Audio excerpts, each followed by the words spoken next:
अल्पसंख्यक कल्याण कार्यालय किशनगंज के द्वारा कई प्रकार की योजनाएं चलाई जा रही हैं, जिसमें pre matric scholarship, post matric scholarship और अल्पसंख्यक मुख्यमंत्री प्रोत्साहन योजना के अंतर्गत मैट्रिक तथा इंटर में प्रथम श्रेणी से उत्तीर्ण छात्र छात्राओं को प्रोत्साहन राशि दी जाती है। निःशुल्क कोचिंग योजना भी हमारे विभाग से संचालित है।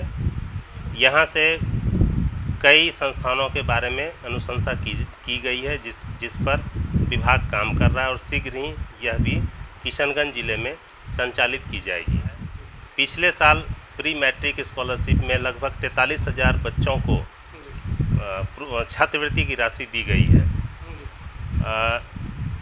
पिछले साल ही कई छात्राओं को इंटर में जिन्होंने प्रथम श्रेणी से पास किया, उनको भी प्रोत्साहन राशि दी गई है और कई प्रकार की योजनाएं जो हमारे कार्यालय से संचालित है, सभी में बेहतर किए जा रहे हैं ताकि जन सामान्य को इन योजनाओं का लाभ दिया जा सके। क्योंकि सीमांचल के किशनगंज ज़िले में अल्पसंख्यक समुदाय की संख्या बहुत अत्यधिक है और यहाँ सैकड़ों की संख्या में मदरसे हैं जिनमें बच्चों को तालीम दी जाती है।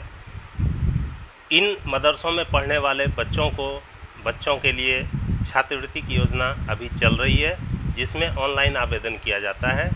ऑनलाइन आवेदन करने के बाद संबंधित मदरसे के मौलवी प्रधान या हेडमास्टर बच्चों का आवेदन ऑनलाइन फॉरवर्ड करेंगे, जो हमारे जिला स्तर पर ऑनलाइन आता है और उस ऑनलाइन फॉरवर्ड को हम लोग सत्यापन करके विभाग को भेजते हैं। अतः ईटीवी के माध्यम से मैं ज़िले के तमाम मदरसों के प्रधान मौलवी, विद्यालयों के प्रधान शिक्षक से अपील करता हूं कि उनके यहाँ जितने बच्चे का ऑनलाइन आवेदन किया गया है वह 15 अक्टूबर तक अपना फॉरवर्ड करा दें, ताकि जिला स्तर से उन आवेदनों को राज्य स्तर पर फॉरवर्ड किया जा सके और उन्हें योजना का लाभ मिले।